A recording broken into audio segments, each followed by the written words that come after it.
ಎಲ್ಲ ಆತ್ಮೀಯ ಸ್ಪರ್ಧಾರ್ಥಿಗಳಿಗೆ teaching career academy YouTube ಚಾನಲ್ಗೆ ಆತ್ಮೀಯವಾಗಿರ್ತಕ್ಕಂಥ ಸ್ವಾಗತ. ಇವತ್ತು ನಮ್ಮ ಚಾನಲ್ ನಿಮ್ಮೆಲ್ಲರ ಪ್ರೀತಿ ಸಹಕಾರದೊಂದಿಗೆ 250 ಸಬ್ಸ್ಕ್ರೈಬರ್ಸ್ಗಳನ್ನು ಹೊಂದಿದೆ. ತಮ್ಮೆಲ್ಲರಿಗೂ ಯಾರ್ಯಾರು ನನ್ನ ಚಾನಲನ್ನು ಸಬ್ಸ್ಕ್ರೈಬ್ ಮಾಡಿದ್ದೀರಾ ಅವರೆಲ್ಲರಿಗೂ ನನ್ನ ಹೃದಯಪೂರ್ವಕ ಧನ್ಯವಾದಗಳು. ನಾನೆಂದಿಗೂ ನಿಮಗೆ ಚಿರಋಣಿಯಾಗಿರ್ತೀನಿ ಅಂತ ಹೇಳ್ತಾ, ಇವತ್ತಿನ ತರಗತಿಯೊಳಗೆ ನಾವು 6ನೇ ತರಗತಿಗೆ ಸಂಬಂಧಪಟ್ಟಂತಹ ಪ್ರಶ್ನೋತ್ತರಗಳನ್ನು ಚರ್ಚೆ ಮಾಡ್ತಾ ಹೋಗ್ತಾ ಇದ್ದೀವಿ. ಅದರೊಳಗಡೆ ಈಗಾಗಲೇ 1ನೇ ಭಾಗವನ್ನು ನಾವು ಮುಗಿಸಿದ್ದೀವಿ. ಇವತ್ತು ಅದಕ್ಕೆ ಸಂಬಂಧಪಟ್ಟಂತಹ 2ನೇ ವಿಡಿಯೋವನ್ನು ಇವತ್ತು ಸ್ಟಾರ್ಟ್ ಮಾಡೋಣ ಅಂತ ಹೇಳ್ತಾ, 1ನೇ ಭಾಗದೊಳಗೆ ಇತಿಹಾಸದ ಪರಿಚಯ ಮತ್ತು ನಮ್ಮ ರಾಜ್ಯ ಕರ್ನಾಟಕ ಅಂತಕ್ಕಂತಹ ಭಾಗವನ್ನು ನೋಡಿದ್ದೀವಿ. ಇವತ್ತು ಅದೇ ನಮ್ಮ ರಾಜ್ಯ ಕರ್ನಾಟಕ ಅಂತಕ್ಕಂಥದ್ರೊಳಗೆ ನೆಕ್ಸ್ಟು 4 ಕಂದಾಯ ವಿಭಾಗಗಳನ್ನು ನೋಡಿದ್ದೀವಿ. ಆ 4 ಕಂದಾಯ ವಿಭಾಗದೊಳಗೆ 2ನೇ ಕಂದಾಯ ವಿಭಾಗದ ಪ್ರಮುಖ ಪ್ರಶ್ನೋತ್ತರಗಳನ್ನು ಇವತ್ತಿನ ತರಗತಿಯಲ್ಲಿ ಚರ್ಚೆ ಮಾಡೋಣ ಅಂತ ಹೇಳ್ತಾ ಇವತ್ತಿನ ತರಗತಿಯನ್ನು ಆರಂಭಿಸೋಣ ಸ್ನೇಹಿತರೆ.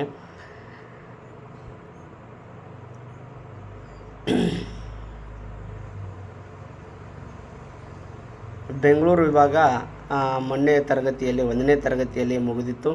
ಇವತ್ತಿನ ತರಗತಿಯಲ್ಲಿ ನಾವು ಮೈಸೂರು ವಿಭಾಗಕ್ಕೆ ಸಂಬಂಧಪಟ್ಟಂತಹ ಕೆಲವೊಂದಿಷ್ಟು ಪ್ರಮುಖ ಪ್ರಶ್ನೋತ್ತರಗಳನ್ನು ಚರ್ಚೆ ಮಾಡೋಣ ಅಂತ ಹೇಳ್ತಾ ಇವತ್ತಿನ ತರಗತಿಯಲ್ಲಿ ಮೈಸೂರು ವಿಭಾಗ ಅಂತಕ್ಕಂಥ ಅಧ್ಯಾಯವನ್ನು ಸ್ಟಾರ್ಟ್ ಮಾಡೋಣ. ಯಾವ ವಿಭಾಗ? ಮೈಸೂರು ವಿಭಾಗ ಅಂತಕ್ಕಂಥದ್ದು. ಮೈಸೂರು ವಿಭಾಗದಲ್ಲಿ ಎಷ್ಟು ಜಿಲ್ಲೆಗಳಿವೆ ಅಂತ ಪ್ರಶ್ನೆ ಬಂದಾಗ ಮೈಸೂರು ವಿಭಾಗದಲ್ಲಿ 8 ಜಿಲ್ಲೆಗಳಿವೆ. ಮೈಸೂರು ವಿಭಾಗದಲ್ಲಿ ಎಷ್ಟು ಜಿಲ್ಲೆಗಳಿವೆ? 8 ಜಿಲ್ಲೆಗಳಿವೆ.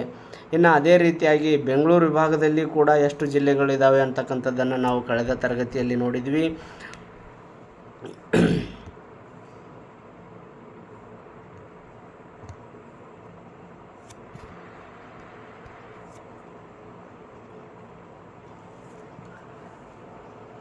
ಬೆಂಗಳೂರು ವಿಭಾಗದಲ್ಲಿ ಒಟ್ಟು 9 ಜಿಲ್ಲೆಗಳಿದ್ದಾವೆ. ಅದೇ ರೀತಿಯಾಗಿ ಮೈಸೂರು ವಿಭಾಗದೊಳಗೆ 8 ಜಿಲ್ಲೆಗಳಿದ್ದಾವೆ. ಇನ್ನು ಬೆಳಗಾವಿ ವಿಭಾಗದೊಳಗೂ ಕೂಡ 7 ಜಿಲ್ಲೆಗಳಿದ್ದಾವೆ. ಕಲಬುರಗಿ ವಿಭಾಗದಲ್ಲಿ ಕೂಡ 7 ಜಿಲ್ಲೆಗಳಿದ್ದಾವೆ. ಒಟ್ಟು ಜಿಲ್ಲೆಗಳು ಅಂತ ಬಂದಾಗ 31 ಜಿಲ್ಲೆಗಳು ಅಂತ ಹೇಳ್ತೀವಿ ನಾವು. ಒಟ್ಟು ಜಿಲ್ಲೆಗಳು ಅಂತ ಬಂದಾಗ 31 ಜಿಲ್ಲೆಗಳು. ಅದೇ ರೀತಿಯಾಗಿ ಮೈಸೂರು ವಿಭಾಗದಲ್ಲಿ 8 ಜಿಲ್ಲೆಗಳಿದ್ದಾವೆ. ಮೈಸೂರು ವಿಭಾಗದಲ್ಲಿ ಎಷ್ಟು ಜಿಲ್ಲೆಗಳಿದ್ದಾವೆ? ಮೈಸೂರು ವಿಭಾಗದಲ್ಲಿ 8 ಜಿಲ್ಲೆಗಳಿದ್ದಾವೆ. ಬೆಂಗಳೂರು ವಿಭಾಗದೊಳಗೆ 9 ಜಿಲ್ಲೆಗಳಿದ್ದಾವೆ. ಈ ಮೈಸೂರು ಎಂಬ ಹೆಸರು ಬರಲು ಕಾರಣವನ್ನು ತಿಳಿಸಿ. ಮೈಸೂರಿಗೆ ಮೈಸೂರು ಅಂತಕ್ಕಂತಹ ಹೆಸರು ಬರಲು ಕಾರಣವನ್ನು ತಿಳಿಸಿ, ಅಥವಾ ಮೈಸೂರು ಅಂತಕ್ಕಂಥದ್ದಕ್ಕೆ ಹೆಸರು ಹೇಗೆ ಬಂತು ಅಂತಕ್ಕಂಥ ಚರಿತ್ರೆಯನ್ನು ಅಥವಾ ಚಾರಿತ್ರಿಕ ಹಿನ್ನೆಲೆಯನ್ನು ತಿಳಿಸಿ ಅಂತ ಕ್ವಶನ್ ಬಂದಾಗ, ಪುರಾಣ ಕಥೆಯ ಪ್ರಕಾರ ದೇವಿ ಪಾರ್ವತಿಯು ಚಾಮುಂಡೇಶ್ವರಿ ರೂಪ ಧರಿಸಿ, ಪಾರ್ವತಿ ದೇವಿ ಚಾಮುಂಡೇಶ್ವರಿಯ ರೂಪವನ್ನು ಧರಿಸಿ ಅಲ್ಲಿರ್ತಕ್ಕಂತಹ ಮಹಿಷಾಸುರನನ್ನು ಕೊಂದಳು. ಮಹಿಷಾಸುರನನ್ನು ಕೊಂದ ಸ್ಥಳವೇ ಇಂದು ಮಹಿಷನಾಡು ಆಯಿತು. ಅದಕ್ಕೆ ನಾವು ಇಂದು ಏನಂತ ಕರಿತೀವಿ ಅಂತಂದ್ರೆ ಮೈಸೂರು ಎಂದು ಕರಿತೀವಿ. ಈ ರೀತಿಯಾಗಿರ್ತಕ್ಕಂತಹ ಹಿನ್ನೆಲೆಯನ್ನು ನಾವು ಏನಂತ ಕರಿತೀವಿ ಅಂದ್ರೆ ಮೈಸೂರು ಅಂತಕ್ಕಂಥ ಹೆಸರು ಬಂದಿತ್ತು ಅಂತಕ್ಕಂಥದ್ದನ್ನು ನಾವು ತಿಳ್ಕೊತೀವಿ. ಏನಂದರೆ ದೇವಿಯ ಸ್ವರೂಪಿಯಾಗಿರ್ತಕ್ಕಂತಹ ಪಾರ್ವತಿಯು ಯಾರನ್ನು ಕೊಲ್ತಾಳಪ್ಪ ಅಂತಂದ್ರೆ ಮಹಿಷಾಸುರನನ್ನು ಕೊಲ್ತಾಳ. ಆ ಮಹಿಷಾಸುರನನ್ನು ಕೊಂದಿರ್ತಕ್ಕಂಥ ಸ್ಥಳವೇ ಮಹಿಷನಾಡು ಅಂತ ಕರೀತಾರೆ. ಆ ಮಹಿಷನಾಡು ಇಂದು ಏನಾಗೈತೆ ಅಂತಂದ್ರೆ ಮೈಸೂರು ಆಗೈತಿ. ಆ ಮೈಸೂರು ಈ ರೀತಿಯಾಗಿ ಮೈಸೂರು ರಾಜ್ಯ ಅಂತ ಮೈಸೂರು ಅಂತಕ್ಕಂಥ ಹೆಸರು ಬರಲಿಕ್ಕೆ ಕಾರಣವಾಯಿತು. ಅಥವಾ ಮೈಸೂರಿನ ಹಳೆಯ ಹೆಸರು ಏನು ಅಂತ ಕೇಳಿದಾಗ ಮಹಿಷನಾಡು ಅಥವಾ ಮಹಿಷ ಮಂಡಲ ಅಂತಕ್ಕಂಥದ್ದು ಮೈಸೂರಿನ ಹಳೆಯ ಹೆಸರು ಅಂತಕ್ಕಂಥದ್ದು. ಮಹಿಷನಾಡು ಅಥವಾ ಮಹಿಷ ಮಂಡಲ ಅಂತಕ್ಕಂಥದ್ದು ಮೈಸೂರಿನ ಹಳೆಯ ಹೆಸರು. ಮೈಸೂರು ಸಂಸ್ಥಾನದ ಬೆಳವಣಿಗೆಗೆ 20ನೇ ಶತಮಾನದ ಆದಿಭಾಗದಲ್ಲಿ ಕಾರಣವಾದ ಒಡೆಯರ ಹೆಸರನ್ನು ತಿಳಿಸಿ ಅಂತ ಕೇಳ್ತಾರೆ. ಈ ಮೈಸೂರು ಸಂಸ್ಥಾನ ಅಂತಕ್ಕಂಥದ್ದು ಹೈದರಾಬಾದ್ ಸಂಸ್ಥಾನ, ಮೈಸೂರು ಸಂಸ್ಥಾನ, ಮುಂಬೈ ಪ್ರಾಂತ್ಯ ಅಂತಕ್ಕಂಥ ಪ್ರಾಂತ್ಯಗಳಿದ್ದು, ಹೀಗಾಗಿ ನಮ್ಮ ರಾಜ್ಯ ಮೈಸೂರು ಸಂಸ್ಥಾನ ಅಂತಕ್ಕಂಥದ್ದಿತ್ತು. ಆ ಮೈಸೂರು ಸಂಸ್ಥಾನದ ಬೆಳವಣಿಗೆ ಆಗಬೇಕಾದ್ರೆ 20ನೇ ಶತಮಾನದ ಆದಿಭಾಗದಲ್ಲಿ ಕಾರಣರಾಗಿರ್ತಕ್ಕಂಥ ಒಡೆಯರವರು ಯಾರು ಅಂತ ಕೇಳ್ತಾರೆ. ಈ ಮೈಸೂರು ಸಂಸ್ಥಾನದ ಬೆಳವಣಿಗೆಗೆ 20ನೇ ಶತಮಾನದ ಆದಿಭಾಗದಲ್ಲಿ ಕಾರಣರಾದ ಒಡೆಯರು ಯಾರಪ್ಪ ಅಂತಂದ್ರೆ ಅವರೇ ನಾಲ್ವಡಿ ಕೃಷ್ಣರಾಜ ಒಡೆಯರು. ಈ ನಾಲ್ವಡಿ ಕೃಷ್ಣರಾಜ ಒಡೆಯರು ಮೈಸೂರು ಸಂಸ್ಥಾನದ ಬೆಳವಣಿಗೆಗೆ 20ನೇ ಶತಮಾನದ ಆದಿ ಭಾಗದಲ್ಲಿ ಕಾರಣರಾಗಿರ್ತಕ್ಕಂಥ ಒಡೆಯರು ಅಂತಕ್ಕಂಥದ್ದನ್ನು ನಮಗೆ ಇಲ್ಲಿ ಗೊತ್ತಾಗಬೇಕು ಸ್ನೇಹಿತರೆ. ಇನ್ನು ನೆಕ್ಸ್ಟು ಕರಾವಳಿ ಪ್ರದೇಶವನ್ನು ಬ್ರಿಟಿಷರು ಏನೆಂದು ಕರೀತಿದ್ರು.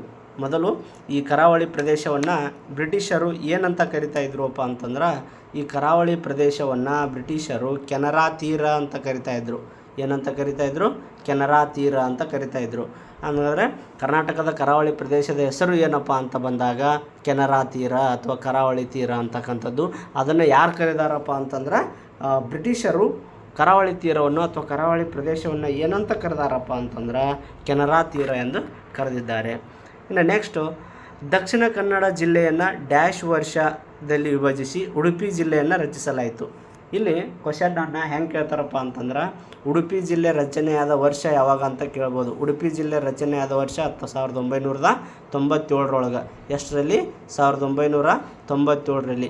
ಈ ಉಡುಪಿ ಜಿಲ್ಲೆ ಯಾವ ಜಿಲ್ಲೆಯಿಂದ ವಿಭಜನೆ ಹೊಂದಿ ಜಿಲ್ಲೆಯಾಗಿ ರಚನೆ ಹೊಂದಿದೆಯಪ್ಪ ಅಂತಂದ್ರೆ ಅದು ದಕ್ಷಿಣ ಕನ್ನಡ ಜಿಲ್ಲೆಯಿಂದ ವಿಭಜನೆಯಾಗಿ ಉಡುಪಿ ಜಿಲ್ಲೆಯಾಗಿ ರಚನೆ ಹೊಂದಿದೆ.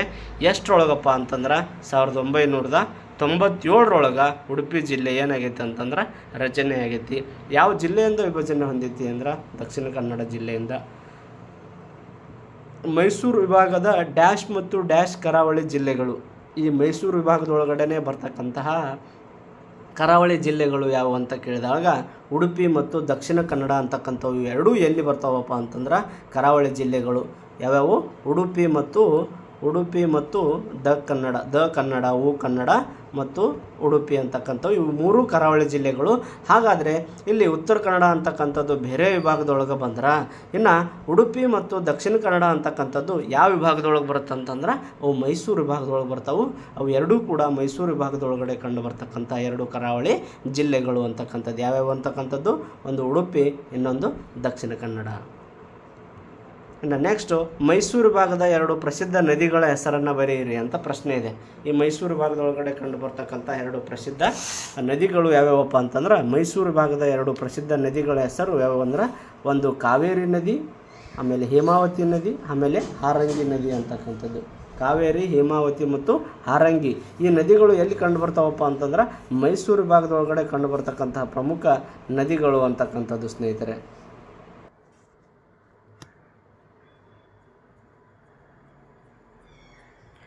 ಮೈಸೂರು ಭಾಗದ ಜಿಲ್ಲೆಗಳಲ್ಲಿ ಅತಿ ಹೆಚ್ಚು ಮಳೆ ಬೀಳುವ ಅಥವಾ ಹಾಗೂ ಅತಿ ಕಡಿಮೆ ಮಳೆ ಬೀಳುವ ಜಿಲ್ಲೆ ಯಾವುದು ಅಂತ ಕೇಳಿದ್ದಾರೆ.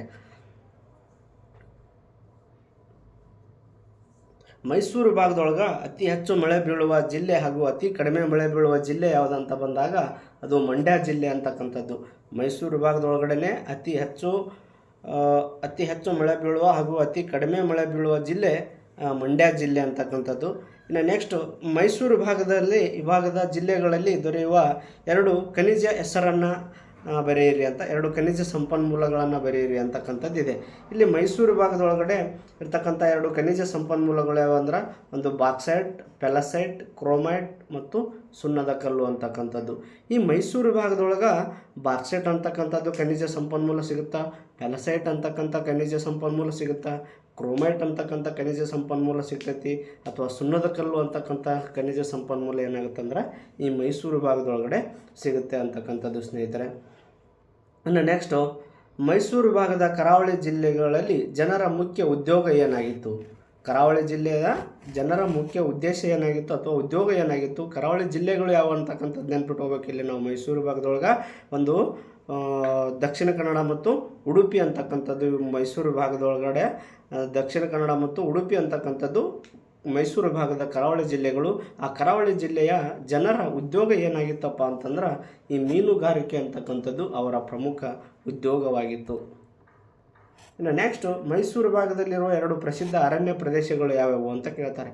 ಮೈಸೂರು ಭಾಗದಲ್ಲಿರ್ತಕ್ಕಂಥ ಎರಡು ಪ್ರಸಿದ್ಧ ಅರಣ್ಯ ಪ್ರದೇಶಗಳು ಯಾವ್ಯಾವು ಅಂತಂದ್ರೆ ಒಂದು ಬಂಡೀಪುರ, ಇನ್ನೊಂದು ನಾಗರಹೊಳೆ ಅಂತಕ್ಕಂಥದ್ದು. ಬಂಡೀಪುರ ಮತ್ತು ನಾಗರಹೊಳೆ. ಬಂಡೀಪುರ ಉದ್ಯಾನವನ ಕಂಡು ಬರ್ತಕ್ಕಂಥ ಜಿಲ್ಲೆ ಯಾವುದಂದ್ರೆ ಮೈಸೂರು ಭಾಗ. ನಾಗರಹೊಳೆ ಉದ್ಯಾನವನ ಕಂಡು ಬರ್ತಕ್ಕಂಥ ಕಂದಾಯ ಭಾಗ ಯಾವುದಂತ ಕೇಳಿದ್ರೆ ಅದು ನಾಗರಹೊಳೆ ಮೈಸೂರು ಭಾಗದೊಳಗೆ. ಮೈಸೂರು ಭಾಗದ ಜಿಲ್ಲೆಗಳಲ್ಲಿ ನೆಲೆಸಿರುವ ಎರಡು ಬುಡಕಟ್ಟು ಸಮುದಾಯಗಳ ಹೆಸರನ್ನು ತಿಳಿಸಿ ಅಂತ ಕೇಳ್ತಾರೆ. ಇದು ಫಿಕ್ಸ್ ಕ್ವಶನ್ ಆಗುವಂಥ ಸಾಧ್ಯತೆ. ಇಲ್ಲಿ ಮೈಸೂರು ಭಾಗದಲ್ಲಿ ನೆಲೆಸಿರ್ತಕ್ಕಂಥ ಎರಡು ಬುಡಕಟ್ಟು ಸಮುದಾಯ ಅಂದ್ರೆ ಒಂದು ಜೇನು ಕುರುಬರು, ಇನ್ನೊಂದು ಕೊರಗ ಬುಡಕಟ್ಟು ಅಂತಕ್ಕಂಥದ್ದು. ಒಂದು ಜೇನು ಕುರುಬರು ಮತ್ತು ಕೊರಗ ಬುಡಕಟ್ಟು ಅಂತಕ್ಕಂಥದ್ದು.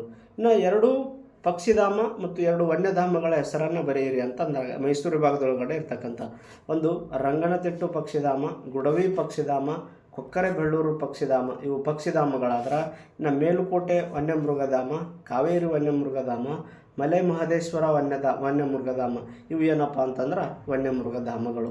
ಎಲ್ಲಿ ಕಂಡುಬರ್ತವೆ? ಇವು ಮೈಸೂರು ವಿಭಾಗದೊಳಗಡೆ ಕಂಡು ಬರ್ತಕ್ಕಂತಹ ಪಕ್ಷಿಧಾಮಗಳು ಮತ್ತು ವನ್ಯಮೃಗಧಾಮಗಳು. ಇನ್ನು ನೆಕ್ಸ್ಟು ನಮ್ಮ ರಾಷ್ಟ್ರೀಯ ಪ್ರಾಣಿ ಅಂತ ಬಂದಾಗ ಹುಲಿ ಅಂತಕ್ಕಂಥದ್ದು ನಮ್ಮ ರಾಷ್ಟ್ರೀಯ ಪ್ರಾಣಿ. ಕಾಡಾನೆಗಳನ್ನು ಪಳಗಿಸುವ ವಿಧಾನವನ್ನು ಡ್ಯಾಶ್ ಅಂತ ಕರೀತಾರೆ. ಏನಂತ ಕರೀತಾರೆ ಅಂದರೆ ಕೆಡ್ಡ ಅಂತ ಕರೀತಾರೆ.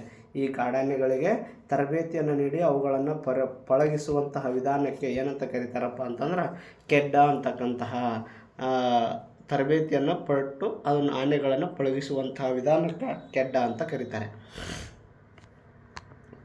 ಇನ್ನು ಮೈಸೂರು ವಿಭಾಗದಲ್ಲಿ 2 ರಾಷ್ಟ್ರೀಯ ಉದ್ಯಾನವನಗಳಿದ್ದಾವೆ. 2 ರಾಷ್ಟ್ರೀಯ ಉದ್ಯಾನವನಗಳಿದ್ದಾವೆ. ಅವು ಯಾವ್ಯಾವಪ್ಪ ಅಂತಂದ್ರೆ, ಒಂದು ರಾಜೀವ್ ಗಾಂಧಿ ನಾಗರಹೊಳೆ ರಾಷ್ಟ್ರೀಯ ಉದ್ಯಾನವನ, ಒಂದು ರಾಜೀವ್ ಗಾಂಧಿ ನಾಗರಹೊಳೆ ರಾಷ್ಟ್ರೀಯ ಉದ್ಯಾನವನ ಮತ್ತು ಬಂಡೀಪುರ ರಾಷ್ಟ್ರೀಯ ಉದ್ಯಾನವನ. ಈ ವಿಭಾಗದಲ್ಲಿರ್ತಕ್ಕಂಥ 2 ರಾಷ್ಟ್ರೀಯ ಉದ್ಯಾನವನಗಳು. ಇನ್ನು ಮೈಸೂರು ವಿಭಾಗದ ಆಯ್ದ 6 ಮುಖ್ಯ ಬೆಳೆಗಳು ಅಂದರೆ ಮೈಸೂರು ವಿಭಾಗದೊಳಗಡೆ ಕಂಡು ಬರ್ತಕ್ಕಂತಹ ಪ್ರಮುಖ ಬೆಳೆಗಳು ಅಂತ ಬಂದಾಗ ಅಲ್ಲಿ ಮೊದಲನೇದಾಗಿ ಭತ್ತ, ರಾಗಿ, ಆಮೇಲೆ ಜೋಳ, ಅವರೆ, ಹೆಸರು, ಉದ್ದು ಮುಂತಾದವು ಕೂಡ ಎಲ್ಲಿ ಕಂಡು ಬರ್ತಾವೆ ಅಂತಂದ್ರೆ ಇವು ಮೈಸೂರು ವಿಭಾಗದೊಳಗಡೆ ಕಂಡು ಬರ್ತಕ್ಕಂಥ ಪ್ರಮುಖ ಆಹಾರ ಬೆಳೆಗಳು ಅಂತಕ್ಕಂಥದ್ದು. ಮೈಸೂರು ವಿಭಾಗದಲ್ಲಿ ಕೃಷಿಗೆ ನೀರಾವರಿ ಒದಗಿಸುವ 2 ನೀರಾವರಿ ಯೋಜನೆಗಳು ಯಾವ್ಯಾವು? ಮೈಸೂರು ವಿಭಾಗದಲ್ಲಿ ಕೃಷಿಗೆ ನೀರಾವರಿಯನ್ನು ಒದಗಿಸ್ತಕ್ಕಂಥ 2 ನೀರಾವರಿ ಯೋಜನೆಗಳಿದ್ದಾವೆ. ಆ 2 ನೀರಾವರಿ ಯೋಜನೆಗಳು ಯಾವುವು? ಆ 2 ನೀರಾವರಿ ಯೋಜನೆಗಳು ಯಾವುವು ಅಂತ ಕೇಳಿದಾಗ, ಒಂದು ಕೃಷ್ಣರಾಜಸಾಗರ, ಹಾರಂಗಿ ಜಲಾಶಯ, ಹೇಮಾವತಿ ಮತ್ತು ಕಬಿನಿ ನೀರಾವರಿ ಯೋಜನೆಗಳು. ಇವು ಮೈಸೂರು ವಿಭಾಗದಲ್ಲಿ ಕೃಷಿಗೆ ನೀರಾವರಿಯನ್ನು ಒದಗಿಸುವಂತಹ ಪ್ರಮುಖ ನೀರಾವರಿ ಯೋಜನೆಗಳು ಅಂತಕ್ಕಂಥದ್ದು. ಮೈಸೂರು ವಿಭಾಗದಲ್ಲಿರುವ ಮುಖ್ಯ ಉದ್ದಿಮೆಗಳನ್ನು ಹೆಸರಿಸಿ ಅಂತ ಪ್ರಶ್ನೆ ಇದೆ. ಮೈಸೂರು ವಿಭಾಗದೊಳಗಡೆ ಇರತಕ್ಕಂಥ ಪ್ರಮುಖ ಉದ್ದಿಮೆಗಳು ಯಾವ್ಯಾವಪ್ಪ ಅಂತ ಬಂದಾಗ, ಔಷಧಿ ಕಾರ್ಖಾನೆಗಳು, ಕಾಫಿ ಕ್ಯೂರಿಂಗ್ ಉದ್ದಿಮೆಗಳು, ಆಹಾರ ಸಂಸ್ಕರಣಾ ಘಟಕಗಳು. ಔಷಧಿ ಕಾರ್ಖಾನೆಗಳು, ಕಾಫಿ ಕ್ಯೂರಿಂಗ್ ಉದ್ದಿಮೆಗಳು, ಆಹಾರ ಸಂಸ್ಕರಣಾ ಘಟಕಗಳು ಅಂತಕ್ಕಂಥವು ಎಲ್ಲಿಯಪ್ಪ ಅಂತಂದ್ರೆ ಇವು ಮೈಸೂರು ವಿಭಾಗದಲ್ಲಿ ಕಂಡು ಬರ್ತಕ್ಕಂಥ ಪ್ರಮುಖ ಉದ್ದಿಮೆಗಳು ಆಗಿರ್ತವೆ. ಮೈಸೂರು ವಿಭಾಗದ ಡ್ಯಾಶ್ ಜಿಲ್ಲೆಯಲ್ಲಿ ಅತಿ ಹೆಚ್ಚಾಗಿ ಕಾಫಿಯನ್ನು ಬೆಳೀತಾರೆ. ಹಾಗಾಗಿ ಮೈಸೂರು ವಿಭಾಗದೊಳಗಡೆ ಕಂಡು ಬರ್ತಕ್ಕಂಥ ಅಥವಾ ಮೈಸೂರು ವಿಭಾಗದಲ್ಲಿ ಅತಿ ಹೆಚ್ಚು ಕಾಫಿಯನ್ನು ಬೆಳೆಯುವ ಜಿಲ್ಲೆ ಯಾವುದು ಅಂತ ಬಂದಾಗ ಅದು ಚಿಕ್ಕಮಗಳೂರು ಅಂತಕ್ಕಂಥದ್ದು ಅತಿ ಹೆಚ್ಚು ಕಾಫಿಯನ್ನು ಬೆಳೆಯುವಂತಹ ಜಿಲ್ಲೆಯಾಗಿ ಪ್ರಸಿದ್ಧಿಯನ್ನು ಪಡೆದುಕೊಂಡಿದೆ. ಕೊಡವರು ಆಚರಿಸುವ ಸುಗ್ಗಿ ಹಬ್ಬದ ಹೆಸರೇನು? ಅಲ್ಲಿ ಕೊಡವರು ಅಂತಕ್ಕಂಥ ಬುಡಕಟ್ಟು ಜನಾಂಗ ಕಂಡು ಬರ್ತೈತಲ್ಲ, ಆ ಕೊಡವರು ಅಂತಕ್ಕಂಥ ಬುಡಕಟ್ಟು ಜನಾಂಗದವರು ಆಚರಿಸುವಂತಹ ಪ್ರಮುಖ ಹಬ್ಬ ಯಾವುದು ಅಂತ, ಸುಗ್ಗಿ ಹಬ್ಬದ ಹೆಸರೇನು ಅಂತ ಕೇಳ್ತಾರ. ಅಥವಾ ಉತ್ತರೆ ಹಬ್ಬವನ್ನು ಎಲ್ಲಿ ಯಾವ ಬುಡಕಟ್ಟು ಜನಾಂಗದವರು ಆಚರಿಸ್ತಾರೆ ಅಂತ ಕೇಳಿದಾಗ ಕೊಡವರು ಅಂತಕ್ಕಂಥವರು ಉತ್ತರೆ ಹಬ್ಬವನ್ನು ಆಚರಿಸ್ತಾರ. ಈ ಉತ್ತರೆ ಹಬ್ಬ ಕೊಡವರು ಆಚರಿಸುವಂಥ ಪ್ರಸಿದ್ಧವಾಗಿರ್ತಕ್ಕಂಥ ಒಂದು ಸುಗ್ಗಿ ಹಬ್ಬ ಅಂತಕ್ಕಂಥದ್ದು. ಇನ್ನು ಕರ್ನಾಟಕ ಸರ್ಕಾರದ ನಾಟಕ ಸಂಸ್ಥೆ ರಂಗಾಯಣ ಕೇಂದ್ರ ಸ್ಥಾನ ಯಾವ ನಗರದಲ್ಲಿದೆ ಅಂತ ಕೇಳ್ತಾರೆ. ಕರ್ನಾಟಕ ಸರ್ಕಾರದ ನಾಟಕ ಸಂಸ್ಥೆ ರಂಗಾಯಣದ ಕೇಂದ್ರ ಸ್ಥಾನ ಎಲ್ಲೈತಪ್ಪ ಅಂತಂದ್ರೆ ಅದು ಮೈಸೂರು ನಗರದೊಳಗೆ ಐತಿ. ಇನ್ನು ನೆಕ್ಸ್ಟ್ ಮೈಸೂರು ವಿಭಾಗದ 2 ಇಂಗ್ಲೀಷ್ ಕಾದಂಬರಿಕಾರರ ಹೆಸರನ್ನು ಬರೀರಿ ಅಂತಂದ ಬಂದಾಗ ಹಾಸನದ ರಾಜಾರಾವ್ ಆಮೇಲೆ R.K. ನಾರಾಯಣ್ ಅಂತಕ್ಕಂಥವ್ರು ಇವರು ಪ್ರಸಿದ್ಧ ಮೈಸೂರು ವಿಭಾಗದ ಇಂಗ್ಲೀಷ್ ಕಾದಂಬರಿಕಾರರು. ಇನ್ನು ಕನ್ನಡದ 2 ಕಾದಂಬರಿಕಾರರು ಅಂತ ಬಂದಾಗ ಮೈಸೂರು ವಿಭಾಗದೊಳಗಡೆ ಅಂತ ಬಂದಾಗ ಡಾಕ್ಟರ್ ಶಿವರಾಮ್ ಕಾರಂತ್ ಆಗಿರ್ಬೋದು, ಡಾಕ್ಟರ್ S.L. ಭೈರಪ್ಪ ಆಗಿರ್ಬೋದು, ಪೂರ್ಣಚಂದ್ರ ತೇಜಸ್ವಿ ಅವರಾಗಿರ್ಬೋದು. ಇವರು ಕನ್ನಡದ ಪ್ರಸಿದ್ಧ ಕಾದಂಬರಿಕಾರರು. ಇನ್ನು ಇಂಗ್ಲೀಷ್ದವರು ಅಂತ ಬಂದಾಗ ಮೈಸೂರು ವಿಭಾಗದೊಳಗೆ ಹಾಸನದ ರಾಜಾರಾಮ್ ಆಮೇಲೆ R.K. ನಾರಾಯಣ್ ಅಂತಕ್ಕಂಥವ್ರು. ಮೈಸೂರಿನಲ್ಲಿ ಶತಮಾನೋತ್ಸವ ಆಚರಿಸಿಕೊಳ್ಳುತ್ತಿರುವ ವಿಶ್ವವಿದ್ಯಾಲಯದ ಹೆಸರನ್ನು ತಿಳಿಸಿ ಅಂತ ಕೇಳಿದ್ದಾರೆ. ಈ ಮೈಸೂರಿನೊಳಗಡೆ ಶತಮಾನೋತ್ಸವವನ್ನು ಆಚರಿಸಿಕೊಂಡಂಥ ಅಥವಾ ಆಚರಿಸಿಕೊಳ್ಳುತ್ತಿರುವ ವಿಶ್ವವಿದ್ಯಾಲಯದ ಹೆಸರು ಯಾವುದಪ್ಪ ಅಂತಂದ್ರೆ ಅದು ಮೈಸೂರು ವಿಶ್ವವಿದ್ಯಾಲಯ ಅಂತಕ್ಕಂಥದ್ದು. ಗ್ರಾಮೀಣ ಪ್ರದೇಶದಲ್ಲಿ ಜನರಿಗೆ ಆರೋಗ್ಯ ಸೇವೆ ಒದಗಿಸುವ ಕೇಂದ್ರಗಳ ಹೆಸರೇನು ಅಂತಕ್ಕಂಥದ್ದಿದೆ. ಗ್ರಾಮೀಣ ಪ್ರದೇಶದಲ್ಲಿ ಜನರಿಗೆ ಆರೋಗ್ಯ ಸೇವೆ ಒದಗಿಸಲು ಜಿಲ್ಲಾ ಆಸ್ಪತ್ರೆ ಮತ್ತು ಆರೋಗ್ಯ ಉಪಕೇಂದ್ರ ಅಂತಕ್ಕಂಥದ್ದು ಹೆಸರನ್ನು ಅವರು ಕರೀತಾಯಿದ್ರು. 2 ಆರೋಗ್ಯ ಸೂಚಿಗಳನ್ನು ಹೆಸರಿಸಿ ಅಂತದಿದೆ. ಆರೋಗ್ಯ ಸೂಚಿಗಳು ಅಂದರೆ ಏನು ಅಂತಕ್ಕಂಥದ್ದು ಅಂದ್ರೆ ಶಿಶು ಮರಣ ಪ್ರಮಾಣ ಕೆಳಮಟ್ಟದಲ್ಲಿರುತ್ತದೆ, ಜನರ ಜೀವನ ಆಯುಷ್ಯ ಉತ್ತಮವಾಗಿದೆ, ತಾಯಂದಿರ ಮರಣ ಪ್ರಮಾಣ ಕೂಡ ಏನಾಗಿರ್ತೈತೆ ಅಂದರೆ ಕೆಳಮಟ್ಟದಲ್ಲಿರ್ತದೆ. ಇವೆಲ್ಲ ಜನರ ಆರೋಗ್ಯ ಸೂಚಿಗಳಾಗಿದೆ. ಅಂದ್ರೆ ಅಲ್ಲಿರ್ತಕ್ಕಂಥ ಜನ ಏನಾಗಿರ್ಬೇಕಪ್ಪ ಅಂತಂದ್ರೆ ಆರೋಗ್ಯವಂತರಾಗಿರಬೇಕು. ಹಾಗಾಗಿ ಅವು ಆರೋಗ್ಯ ಸೂಚಿಗಳಂತೇಳಿ ಮಾರ್ಪಾಡಾಗ್ತವೆ.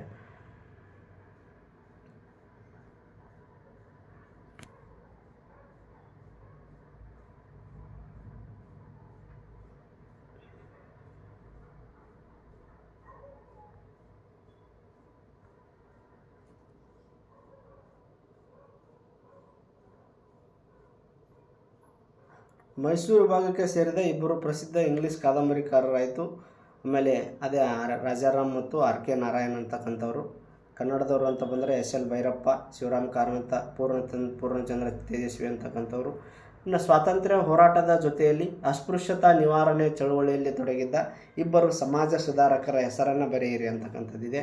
ಅದರೊಳಗಡೆ ಕುದ್ಮಲ್ ರಂಗರಾವ್ ಆಮೇಲೆ ಮತ್ತು ತಡಗೂರು ರಾಮಚಂದ್ರರಾವ್ ಅಂತಕ್ಕಂಥವ್ರು. ಇವರು ಸ್ವಾತಂತ್ರ್ಯ ಹೋರಾಟದ ಜೊತೆಯಲ್ಲಿ ಅಸ್ಪೃಶ್ಯತಾ ನಿವಾರಣಾ ಚಳವಳಿಯಲ್ಲಿ ತೊಡಗಿದ್ದ ಇಬ್ಬರು ಪ್ರಮುಖ ಸಮಾಜ ಸುಧಾರಕರು ಅಂತಕ್ಕಂಥವರಾಗಿದ್ದಾರೆ. ಇನ್ನು ಶ್ರವಣಬೆಳಗೊಳವು ಯಾವುದಕ್ಕೆ ಪ್ರಸಿದ್ಧಿಯಾಗಿದೆ ಅಂತಕ್ಕಂಥದ್ದು ಕ್ವಶನ್ ಇದೆ. ಶ್ರವಣಬೆಳಗೊಳವು ಏಕಶಿಲಾ ಬಾಹುಬಲಿ ಮೂರ್ತಿಗೆ ಪ್ರಸಿದ್ಧಿಯಾಗಿದೆ. ಈ ಬಾಹುಬಲಿ ಮೂರ್ತಿ ಎಲ್ಲಿ ಕಂಡು ಬರ್ತೈತಿ ಅಂದ್ರೆ ಶ್ರವಣಬೆಳಗೊಳದವು ಕಂಡು ಬರ್ತೈತಿ. ಹಾಗಾಗಿ ಆ ಏಕಶಿಲಾ ಬಾಹುಬಲಿ ಮೂರ್ತಿಗೆ ಪ್ರಸಿದ್ಧವಾಗಿರ್ತಕ್ಕಂಥದ್ದು ಯಾವುದಪ್ಪ ಅಂತಂದ್ರೆ ಅದು ಹಾಸನ ಶ್ರವಣಬೆಳಗೊಳ ಅಂತಕ್ಕಂಥದ್ದು. ಮೈಸೂರು ಜಿಲ್ಲೆಗೆ ಸೇರಿದ 4 ಸ್ವಾತಂತ್ರ್ಯ ಹೋರಾಟಗಾರರ ಹೆಸರನ್ನು ಬರೆಯಿರಿ ಅಂತ ಬಂದಾಗ ಮೈಸೂರು ಜಿಲ್ಲೆಗೆ ಸೇರಿದಂಥವ್ರು ಇವರು S C Dasappa, Karnad, Sadashivarai, H K Veerannagowda, C N Poornachcha ಅಂತಕ್ಕಂಥವ್ರು. ಇವರು ಮೈಸೂರು ಭಾಗದ ಪ್ರಮುಖ ಸ್ವಾತಂತ್ರ್ಯ ಹೋರಾಟಗಾರರು ಅಂತಕ್ಕಂಥದ್ದು. ಇನ್ನು ನೆಕ್ಸ್ಟು ಕೊಡಗು ಜಿಲ್ಲೆಯ ಡ್ಯಾಶ್ನಲ್ಲಿ ಕಾವೇರಿ ನದಿ ಹುಟ್ಟುತ್ತದೆ ಅಂತಿದೆ. ಅಲ್ಲಿ ಅದಕ್ಕೆ ಸರಿಯಾದಂಥ ಉತ್ತರ ಕಾವೇರಿ ನದಿಯ ಉಗಮ ಸ್ಥಳ ಅಂತಕ್ಕಂಥದ್ದು. ಕುದ್ಮಲ್ ರಂಗರಾವ್ರವರು ಡ್ಯಾಶ್ ನಿವಾರಣೆಗಾಗಿ ಅಂತ ಕ್ವಶನ್ ಇದೆ. ಅಸ್ಪೃಶ್ಯತೆಯ ನಿವಾರಣೆಗಾಗಿ ಹೋರಾಟ ಮಾಡಿದಂಥವ್ರು ಅವರು. ಮೈಸೂರಿನಲ್ಲಿ ನಡೆಯುವ ವಿಶ್ವವಿಖ್ಯಾತ ಉತ್ಸವದ ಹೆಸರು ಏನು ಅಂತ ಕೇಳ್ತಾರೆ. ದಸರಾ ಉತ್ಸವ ಎಲ್ಲಿ ಫೇಮಸ್ ಅಂದ್ರೆ ಮೈಸೂರಿನೊಳಗಡೆ ಫೇಮಸ್ಸು. ಮೈಸೂರು ವಿಭಾಗದ ಡ್ಯಾಶ್ ಮತ್ತು ಡ್ಯಾಶ್ ಜಿಲ್ಲೆಗಳಲ್ಲಿ ಬಂದರುಗಳಿದ್ದಾವೆ. ಒಂದು ಪನಂಬೂರು ಮತ್ತು ನವಮಂಗಳೂರು ಅಂತಕ್ಕಂಥದ್ರೊಳಗೆ ಬಂದರುಗಳಿದ್ದಾವೆ. ನೆಕ್ಸ್ಟು ಮೈಸೂರು ವಿಭಾಗದ ಜಿಲ್ಲೆಗಳಲ್ಲಿ ಬೆಳೆಯುವ ವಾಣಿಜ್ಯ ಬೆಳೆಗಳು ಅಂತ ಬಂದಾಗ ತಂಬಾಕು, ಆಮೇಲೆ ಕಾಫಿ, ಗೋಡಂಬಿ, ಅಡಕೆ, ಆಲೂಗಡ್ಡೆ, ಕಬ್ಬು, ಹತ್ತಿ, ಕಿತ್ತಳೆ, ತೆಂಗು ಇವೆಲ್ಲ ಕೂಡ ಮೈಸೂರು ಭಾಗದೊಳಗಡೆ ಬೆಳೆಯತಕ್ಕಂತಹ ಪ್ರಮುಖವಾಗಿರ್ತಕ್ಕಂಥ ವಾಣಿಜ್ಯ ಬೆಳೆಗಳು. ದಕ್ಷಿಣ ಕನ್ನಡ ಜಿಲ್ಲೆ ಮತ್ತು ಉಡುಪಿ ಜಿಲ್ಲೆಗಳಲ್ಲಿರುವ 2 ಬಂದರುಗಳನ್ನು ಬರೆಯಿರಿ ಅಂತ ಒಂದು 2 ಬಂದರುಗಳನ್ನು ಹೆಸರಿಸಿ ಅಂತ ಬಂದಾಗ ಒಂದು ಬಸರೂರು ಬಂದರು ಮತ್ತು ಇನ್ನೊಂದು ಮಲ್ಪೆ ಬಂದರು ಅಂತಕ್ಕಂಥದ್ದು. ಮೈಸೂರು ವಿಭಾಗದ ಯಾವ ಸ್ಥಳಗಳಲ್ಲಿ ಗೊಮ್ಮಟೇಶ್ವರನ ವಿಗ್ರಹಗಳಿದ್ದಾವೆ? ಮೈಸೂರಿನೊಳಗಡೆ ಆ ಹಾಸನದ ಶ್ರವಣಬೆಳಗೊಳ ಅಷ್ಟೇ ಅಲ್ಲದೆ ಮೈಸೂರು ವಿಭಾಗದೊಳಗಡೆ ಕಂಡು ಬರ್ತಕ್ಕಂತಹ ವಿಭಾಗದೊಳಗೆ ಎಲ್ಲೆಲ್ಲಿ ಗೊಮ್ಮಟೇಶ್ವರ ಮೂರ್ತಿಗಳಿದ್ದಾವೆ ಅಂತಂದ್ರೆ ಒಂದನೇದು ಶ್ರವಣಬೆಳಗೊಳದಲ್ಲಿದೆ, ಕಾರ್ಕಳದಲ್ಲಿದೆ ಮತ್ತು ವೇಣೂರಿನಲ್ಲಿದೆ. ಇವು 3 ಸ್ಥಳಗಳಲ್ಲಿ ಕೂಡ ಏನಾಗಿದೆ ಅಂತಂದ್ರೆ ಆ ಗೊಮ್ಮಟೇಶ್ವರನ ವಿಗ್ರಹಗಳು ಇರತಕ್ಕಂತಹ ಸ್ಥಳಗಳು. ಒಂದು ಶ್ರವಣಬೆಳಗೊಳ, ಕಾರ್ಕಳ ಮತ್ತು ವೇಣೂರಿನಲ್ಲಿ ಗೊಮ್ಮಟೇಶ್ವರ ವಿಗ್ರಹಗಳಿದ್ದಾವೆ ಅಂತಕ್ಕಂಥದ್ದು. ಇದು ಮೈಸೂರು ವಿಭಾಗಕ್ಕೆ ಸಂಬಂಧಿಸಿದಂಥ ಪ್ರಮುಖ ಪ್ರಶ್ನೋತ್ತರಗಳ ಚರ್ಚೆ ಇದಾಗಿತ್ತು ಅಂತಕ್ಕಂಥದ್ದು ಸ್ನೇಹಿತರೆ. ಇವತ್ತಿನ ತರಗತಿಯಲ್ಲಿ ನಾವು ಮೈಸೂರು ವಿಭಾಗಕ್ಕೆ ಸಂಬಂಧಪಟ್ಟಂತಹ ಪ್ರಮುಖ ಪ್ರಶ್ನೋತ್ತರಗಳ ಚರ್ಚೆಯನ್ನು ಇವತ್ತಿನ ತರಗತಿಯಲ್ಲಿ ಮಾಡಿದ್ದೀವಿ ಅಂತಕ್ಕಂಥದ್ದು.